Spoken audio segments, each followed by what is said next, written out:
Bonjour à tous, et avant toute chose, pour commencer, je tiens à vous remercier car nous sommes désormais 200 abonnés sur cette chaîne, donc 200 présents sur cette chaîne.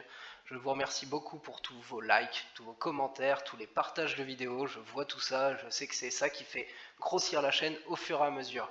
Et tout ça, je le fais avec une vidéo de là où j'ai été lors de mon dernier séjour, c'est-à-dire Santa Cruz de Tenerife, les îles Canaries du côté de l'Espagne. Dans cette vidéo, j'en profite justement d'avoir passé ce cap des 200 abonnés pour mettre à jour les critères de sélection des entreprises. Alors il n'y aura pas de grandes nouveautés, mais beaucoup de détails, d'éléments supplémentaires qui permettent de comprendre les vidéos que je fais au fur et à mesure.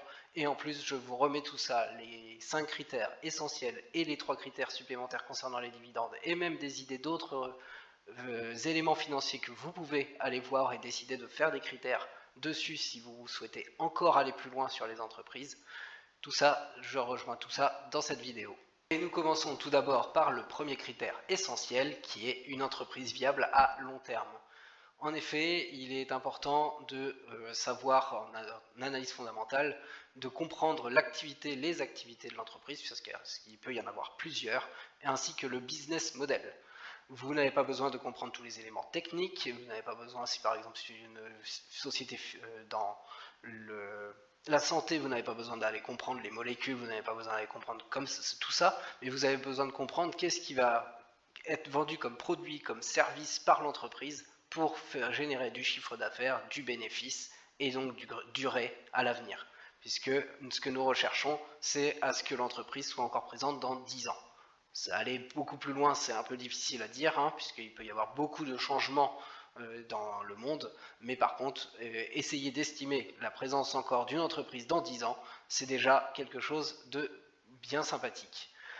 Bien sûr, je ferai une vidéo sur toutes les stratégies que vous pouvez faire à partir de là. C'est un critère essentiel, vous verrez qu'il y a beaucoup de verts puisque sur les grosses capitalisations, sur toutes les grosses entreprises, c'est souvent très facile à comprendre quels sont les business models, et je ne parle pas de comprendre tous les détails techniques, vous ne les aurez jamais, même en étant dans l'entreprise. Vous ne pourrez pas avoir la totalité, même si vous comprendrez plus de choses probablement.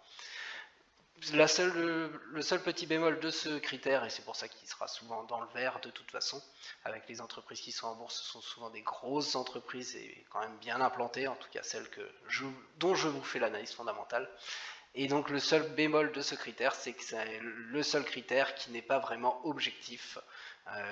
C'est quand même du subjectif, c'est à quel point vous avez l'impression de comprendre ce critère-là.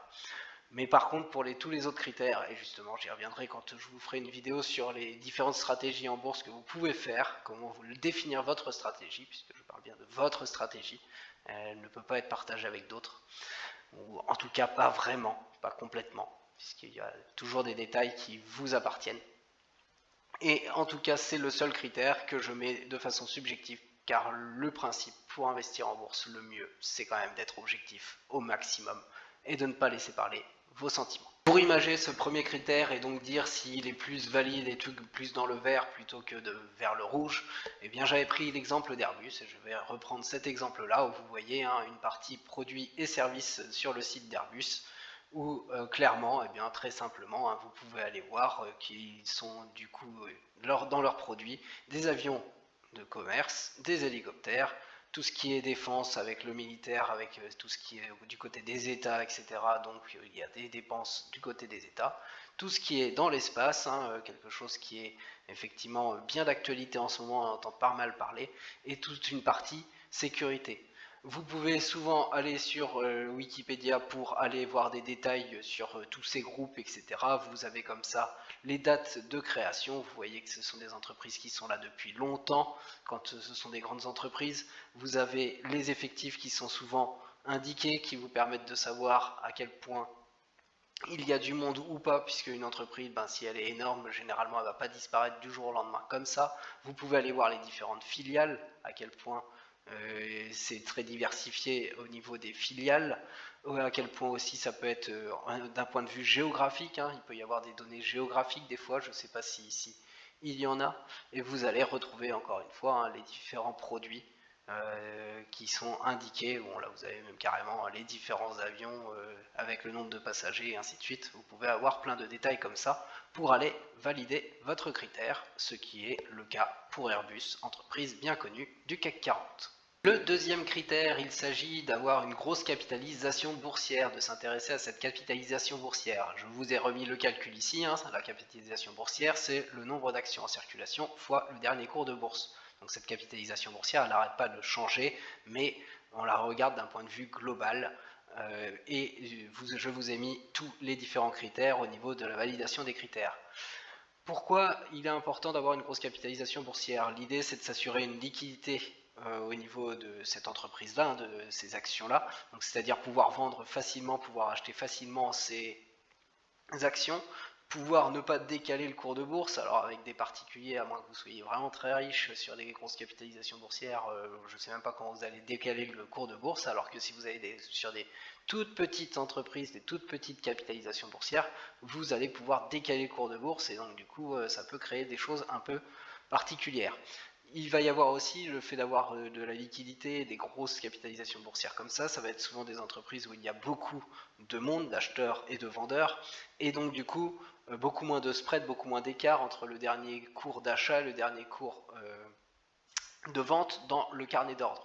Et tout ça, ça peut être aussi intéressant, alors pour les différents frais, puisqu'il y a des brokers qui vont faire des frais sur ces spreads-là, mais aussi vous pour acheter par rapport au dernier cours de bourse et pas vous faire décaler si vous mettez un prix au marché. Bien sûr, vous pouvez aussi mettre des prix avec des stop-loss, des choses comme ça, ou des ordres fixes, et pas avoir des prix au marché. Mais tout ça, ça peut avoir des importances. Du côté de la validation des critères, pour aller vers du vert, je prends 500 millions d'euros ou de dollars. Je vous dis ça un peu, c'est pas grand chose. Globalement, ici, on va se retrouver dans des large caps ou des grosses mid cap. Que ce soit du côté des États-Unis ou du côté de l'Europe, hein, mais ça va être mid cap et large cap, ça va être en vert. En vert clair, il n'y a plus trop de large cap, c'est uniquement des mid cap qui vont être ici, de ce côté-là. Au niveau du jaune, c'est là où on commence à avoir des mid cap et des grosses small cap, on va dire ça comme ça. Et après, à partir en dessous du jaune, là, on n'a même plus de mid cap, on a tout ce qui est au niveau des small cap. Pour illustrer ce critère-là, j'ai d'abord été sur Euronext, comme vous le voyez ici, où il y a les différents compartiments A, B, C d'Euronext qui sont indiqués.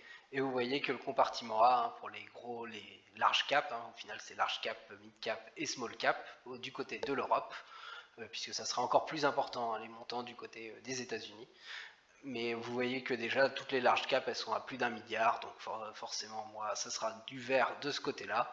Dans le compartiment B on retrouve de 150 millions à 1 milliard d'euros, donc par rapport à ce que je mets, c'est là où on va retrouver soit du vert clair, et un tout petit peu de jaune pour les plus importantes, et ensuite pour le compartiment C on va se retrouver en dessous du jaune.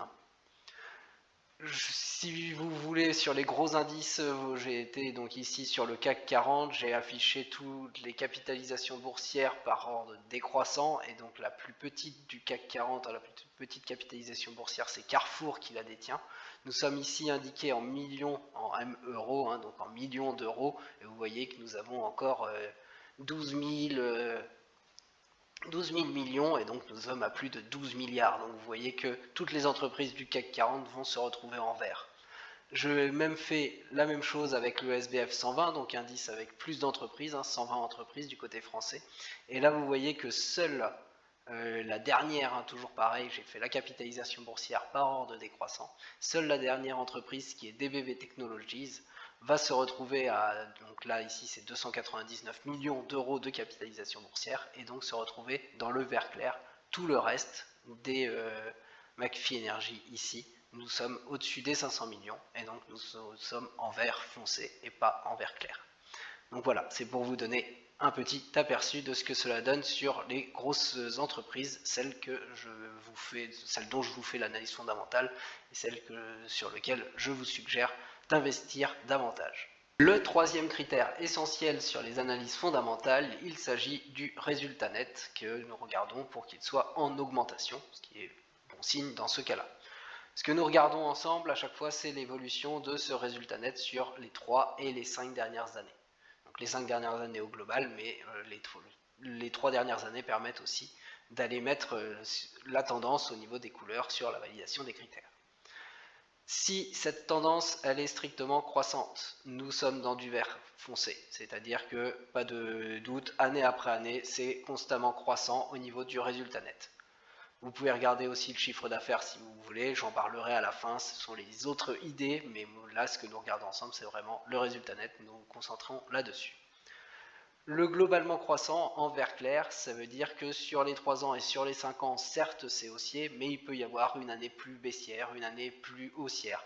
Cela permet de juste mettre des petits bémols pour les pandémies par exemple.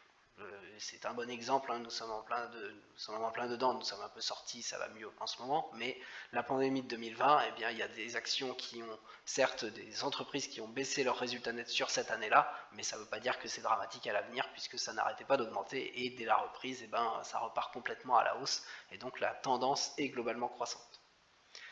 Sans tendance, là dans ce cas-là, c'est quand ça augmente sur les 3 dernières années, mais ça diminue sur les 5 dernières, ou l'inverse, ça augmente sur les 5 dernières, mais par contre ça diminue globalement sur les 3 dernières. Donc là, c'est une tendance assez neutre, on ne peut pas trop définir où on va avec ce résultat, donc nous mettons du jaune pour voir un peu où va aller le critère à l'avenir. Nous commençons à pénaliser le critère quand c'est globalement décroissant, donc une décroissance sur les 3 et les 5 dernières années, mais il peut y avoir des années où effectivement soit c'est inférieur, soit ça augmente et puis ça rediminue globalement après. Mais c'est la tendance globale qui doit être décroissante. Si elle est décroissante, là nous commençons à pénaliser avec du orange. Et enfin, nous pénalisons complètement si c'est strictement décroissant, un résultat net qui, année après année sur les 3 et les 5 dernières années, n'arrête pas de diminuer, c'est vraiment pas bon signe pour la suite, pour l'entreprise. Pour illustrer ce troisième critère, c'est sur Google Finance à chaque fois que je vais vous montrer ces graphiques, et les graphiques c'est toujours le résultat net ici en jaune. Donc moi je ne m'intéresse pas au chiffre d'affaires, hein, je vous en ai déjà parlé, moi je m'intéresse au résultat net et j'essaye d'être le plus objectif possible, peu importe l'entreprise. Là par exemple c'est Thermador Group, on voit que c'est tout le temps haussier, hein, on peut voir en cliquant sur chacune des années ici que tout est en vert, à chaque fois ça monte, c'est strictement croissant, c'est du vert. Quand je passe sur Hermès, on voit qu'à chaque fois c'est strictement croissant, c'est du vert, sauf avec la pandémie en 2020. Et donc du coup là dans ce cas-là, il est intéressant d'aller regarder sur d'autres sites les estimations pour voir si c'est, comme je l'ai dit, une année un peu spéciale, une année un peu particulière. Et là c'est complètement le cas puisque normalement 2021, et puis on voit déjà avec les trimestriels, hein, ça augmente très très largement. Eh bien ça va repartir à la hausse. Donc là globalement la tendance est croissante, c'est pour ça que c'est du vert clair. On passe sur ici AXA, et là AXA ça va être dans le jaune puisqu'on voit qu'entre 2016 et 2020 on passe de presque 6 milliards à 3 milliards, et par contre en 2018 on était tombé à 2 milliards, donc ça fait une baisse jusqu'en 2018, une hausse jusqu'en 2020, on ne sait pas trop sur quel pied danser pour la suite, donc bien sûr à suivre avec les trimestriels et ainsi de suite les mises à jour, mais pour l'instant c'est vraiment sans tendance et on le voit même au niveau du chiffre d'affaires où les barres elles augmentent et baissent au fur et à mesure. Donc une entreprise qui se retrouve avec ce critère en jaune. Du côté de EDF, eh bien là on va se retrouver avec du orange. Pour illustrer, on voit que ici en 2020 on est à 650 millions. Au niveau du résultat net, on était à plus d'1 milliard il y a 3 ans et on était à plus de 2 milliards il y a 5 ans. Donc là, la tendance globale, elle est à la baisse, mais par contre, effectivement, il y a l'année 2019 qui était plus importante, donc c'est pour ça que c'est globalement à la baisse et on passe à du orange. Et pour illustrer du rouge, on passe sur Galapagos. Et sur Galapagos, eh bien, vous voyez qu'effectivement, on aurait pu mettre du orange avec une tendance qui était positive en 2016, on peut déjà en rester là, qui passe en négatif de à moins 29 millions en 2018, qui passe à moins 300 millions en 2020, donc une tendance baissière, mais on aurait pu mettre du orange parce qu'il y a des années comme 2019 qui sont positives, bon, il y a une année comme 2019 qui est plus positive, mais par contre là, c'est un bémol avec ce gros déficit pour 2020, qui met que nous mettons en plus du orange, du rouge, par exemple. Le quatrième critère essentiel, il s'agit du cours de bourse et nous regardons qu'il soit en augmentation. Ça permet aussi de voir qu'il n'y a pas quelque chose de caché dans les données de l'entreprise et qui serait plus vu au niveau des actualités, etc. Et avec un cours de bourse qui s'effondrerait alors que tout paraîtrait bien se passer. Donc ce qui va nous intéresser là, c'est l'évolution de ce cours de bourse sur les 3 et les 5 dernières années. De la même façon, on se met une validation des critères avec des critères objectifs pour ne pas penser à l'entreprise, on laisse les sentiments de côté, on reste complètement objectif. Et là, pour avoir du vert, il faut que sur 3 ans et sur 5 ans, tout soit en croissance et donc une évolution positive de ce cours de bourse et de plus de 5% par an en moyenne.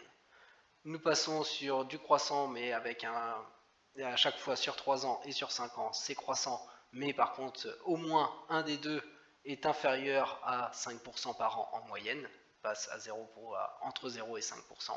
Et donc là, nous mettons du vert clair. Si c'est sans tendance, c'est-à-dire que sur 3 ans ça augmente, sur 5 ans ça diminue, ou l'inverse, peu importe la diminution, l'augmentation, nous mettons du jaune. En décroissance, et vous l'avez compris, au moins l'un des deux sur 3 ans ou sur 5 ans est à entre moins 5% par an et 0% par an. L'autre peut être encore pire, c'est pas grave. Nous mettons du orange. Et quand les deux, c'est vraiment une décroissance globale sur les 5 ans, sur les 3 ans, avec plus de 5% par an de baisse en moyenne sur les deux périodes, et bien là, nous passons ce critère au rouge.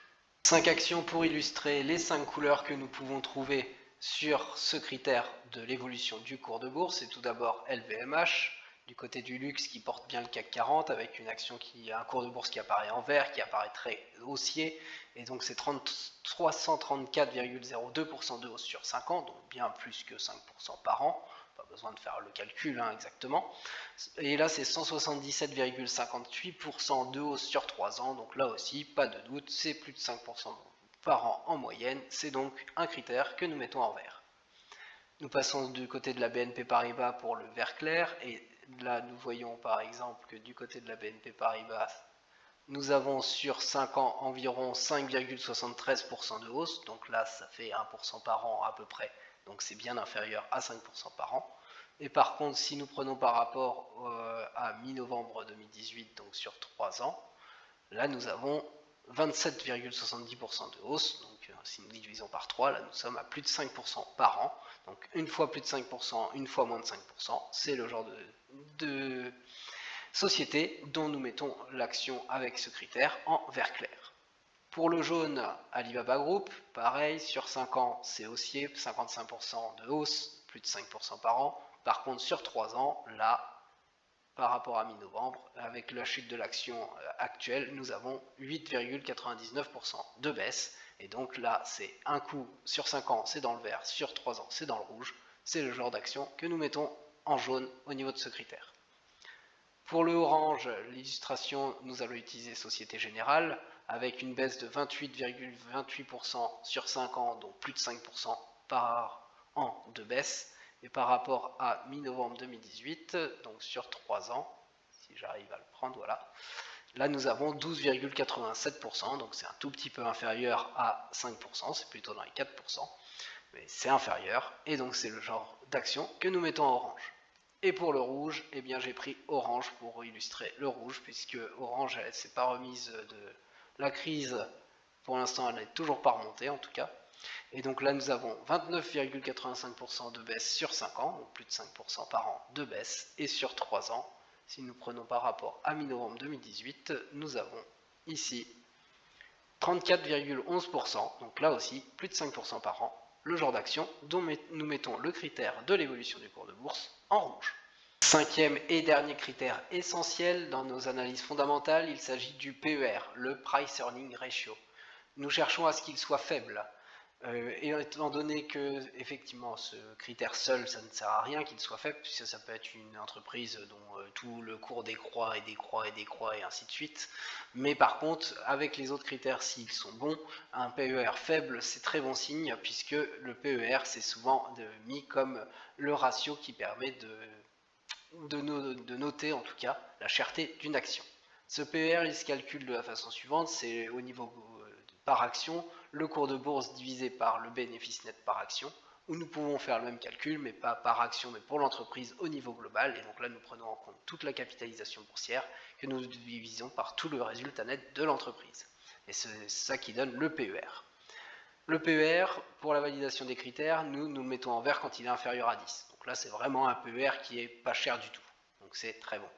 Un PER qui est complètement correct, même très intéressant, c'est un PER entre 10 et 17, et là nous le mettons en vert clair.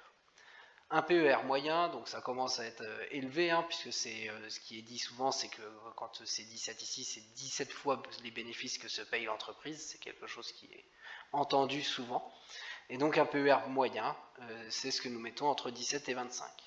Là où ça commence à devenir élevé, c'est un PER qui se trouve entre 25 et 35, donc nous le pénalisons un peu en orange, mais vous allez voir qu'il y a des très belles entreprises où les PER sont souvent un peu élevés, et c'est pour ça aussi que vous pouvez, mais ça nous en reparlerons dans la vidéo de stratégie de bourse, comparer ce PER non pas seulement avec les autres entreprises, mais aussi avec par exemple l'ETF des entreprises d'un secteur, donc avec les entreprises du secteur, les autres entreprises du secteur. Et par contre, un PER qui est très élevé, c'est un PER de 35, supérieur à 35, c'est ce que je pénalise complètement en rouge. À partir de là, ça devient des PER, on obtient des fois des choses complètement aberrantes. 5 actions pour illustrer les différents PER que nous pouvons trouver sur le marché des actions, donc les ratios cours sur bénéfices qui sont indiqués ici, à chaque fois c'est sur Google Finance que je vais. Tout d'abord la holding Sofina, la holding belge, vous voyez un PER qui est très faible, de 4,33, alors que pour le reste tout est bon, et donc c'est un PER où c'est très faible, et comme je vous l'ai dit, ça peut être des secteurs, il y a des secteurs où c'est généralement plus faible que d'autres. Nous passons du côté de la santé avec Ipsen pour un PER qui est là tout à fait correct, même très intéressant, entre 10 et 17, presque 12 ici, 11,96. Un PER plus moyen, par exemple, de la technologie du côté des États-Unis avec Oracle. Nous allons trouver presque 20 en PER, 19,96 actuellement sur Oracle. Donc un PER entre 17 et 25 que nous mettons en jaune. Ensuite, nous prenons Christian Dior pour un PER beaucoup plus élevé et que là nous allons mettre en orange. Les sociétés du luxe ont souvent des PER un peu plus élevés, donc 33,60. Nous sommes dans la zone entre 25 et 35, donc en orange, mais en dessous des 35 pour le moment.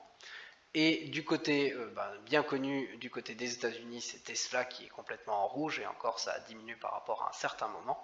Le PER de Tesla qui est de 368,97. Est-ce que pour autant, donc c'est la cherté de l'action, ça veut dire que l'action là se paye 360, presque 9 fois les bénéfices. Est-ce que ça veut dire pour autant que le cours de bourse ne monte pas? Non, bien au contraire, vous le voyez, ça ne veut pas dire ça, mais c'est un indicateur. Nous passons désormais du côté des 3 critères supplémentaires concernant les dividendes, et le premier c'est le versement d'un dividende en augmentation. Donc nous allons regarder l'historique de ce dividende et nous allons regarder l'évolution de ce dividende sur les 3 et 5 dernières années pour voir la tendance, exactement comme nous regardions la tendance lors du résultat net. Vous pouvez rajouter des choses du genre l'augmentation du dividende supérieure à l'inflation, puisque vous pouvez prendre l'inflation. Alors attention à ne pas être trop précis, parce que l'inflation chaque mois elle n'arrête pas de varier, donc elle peut être même négative des fois, puisqu'elle se fait par rapport à l'année d'avant. Mais si nous prenons souvent 1 à 2% d'inflation, effectivement il faut quand même que ce dividende augmente par rapport à cette inflation, donc augmente de plus de 1%. Sinon nous pouvons pénaliser cela, et c'est ce que nous faisons s'il reste stable 2 ans à la suite.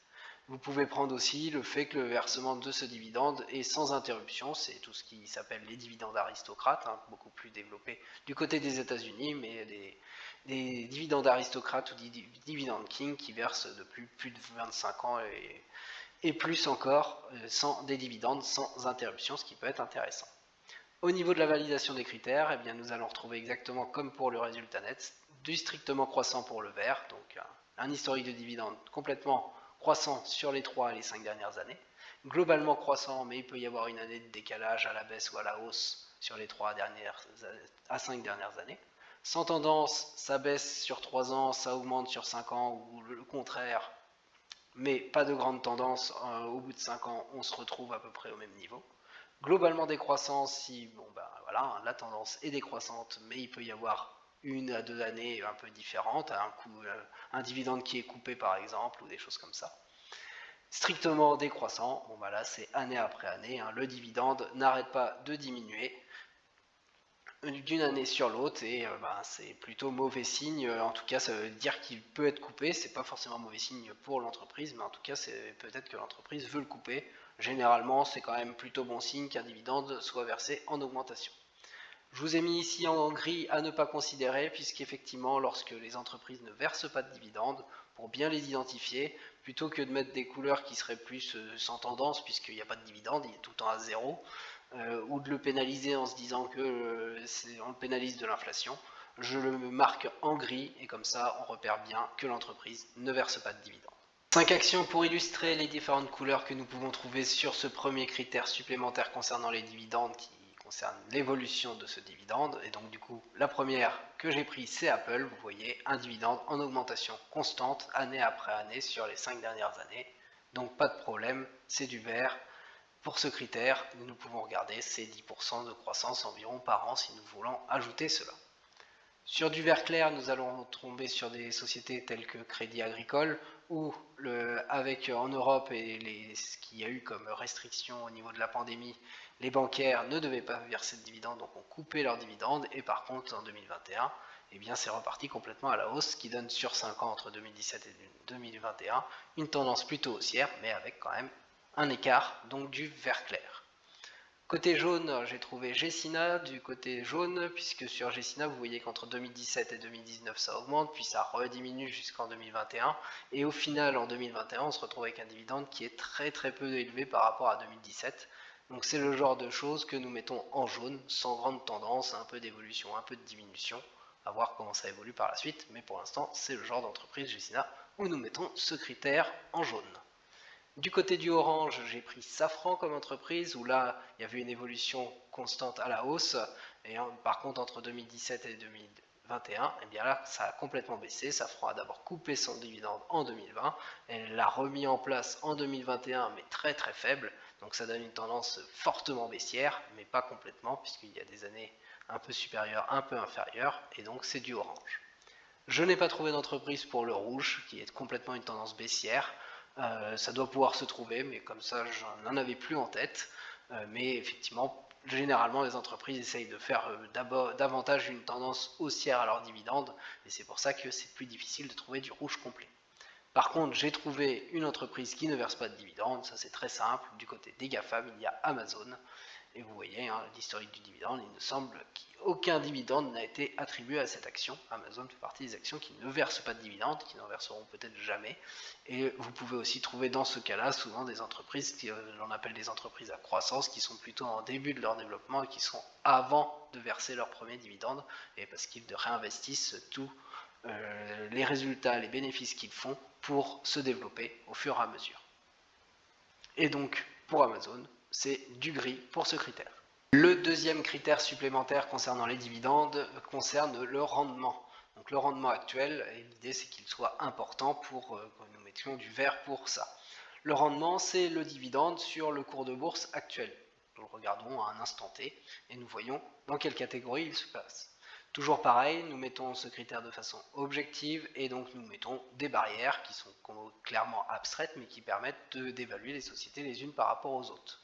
En vert, les sociétés qui versent des forts dividendes, donc à plus de 3%. Vous pouvez mettre 5 si vous préférez, mais bon, déjà à 3%, les entreprises à 3%, c'est déjà des forts dividendes. En vert clair, quand nous nous retrouvons entre 2 et 3%, en jaune entre 1 et 2%, là nous commençons à trouver beaucoup plus d'entreprises. En orange, un dividende qui existe mais qui est assez faible, entre 0 et 1%. Et pour les entreprises qui ne versent pas de dividendes, eh bien le 0%. Et donc c'est celles qui vont avoir du gris pour le critère précédent par exemple.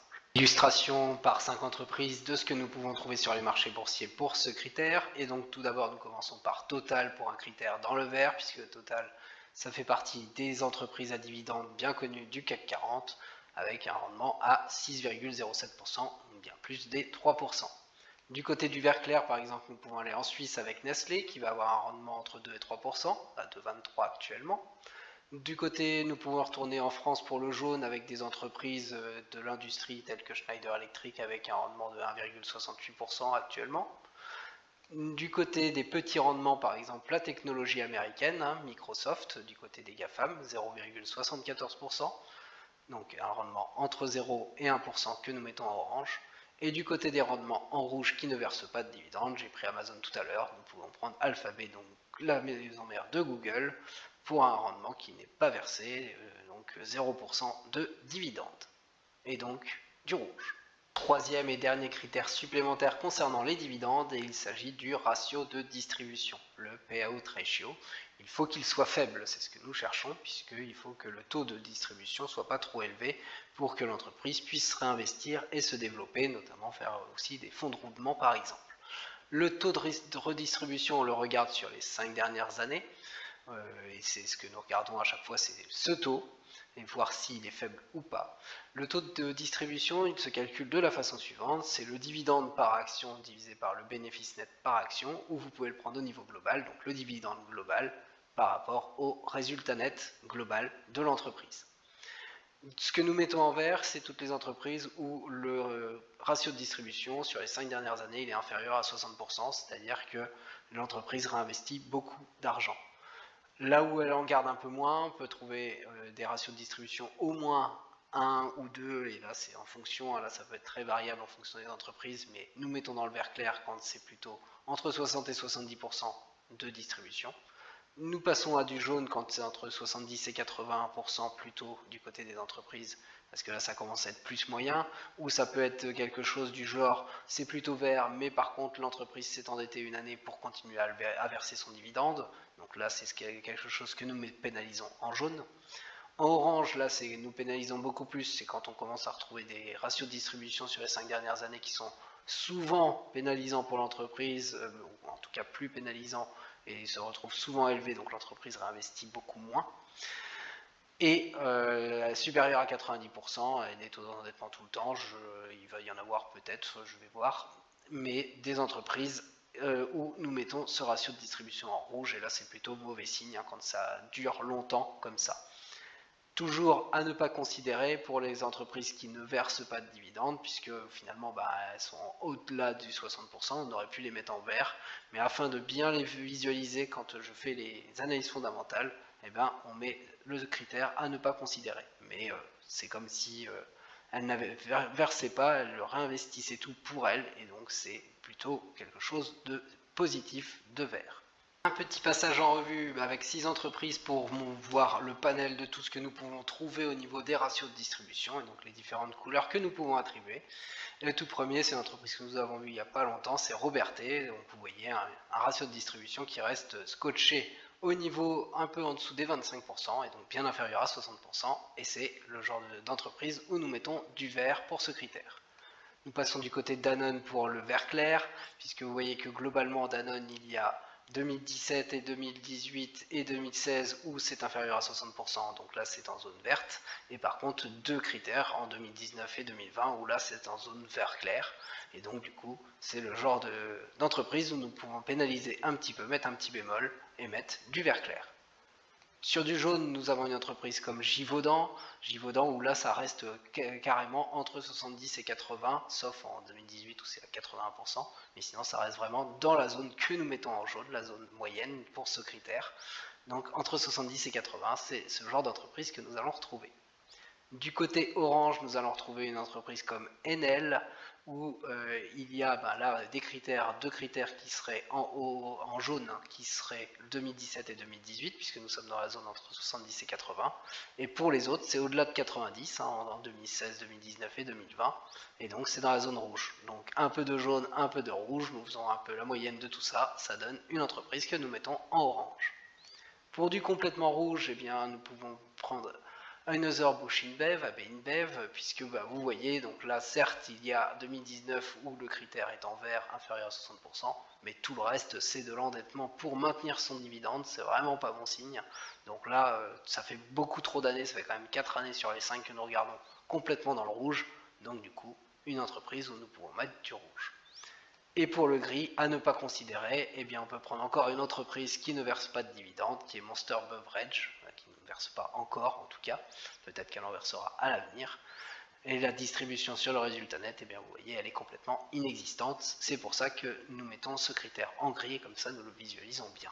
Je j'ai fait le tour des 8 critères que je vous présente à chaque fois et je fais exprès de ne présenter que ces 8 là pour rester très simple et faire quelque chose de très simple et qui commence à être déjà à vous donner une très belle idée de l'entreprise. Sachez que vous pouvez aller voir tous les éléments financiers que vous voulez, vous n'aurez jamais du 100% sur une entreprise et même vous ne pourrez pas savoir si ça va encore monter ou pas. On a bien vu Tesla où par exemple la cherté de l'action est très chère, mais pour le reste ça n'arrête pas de monter. Il y a toute la philosophie des investisseurs aussi.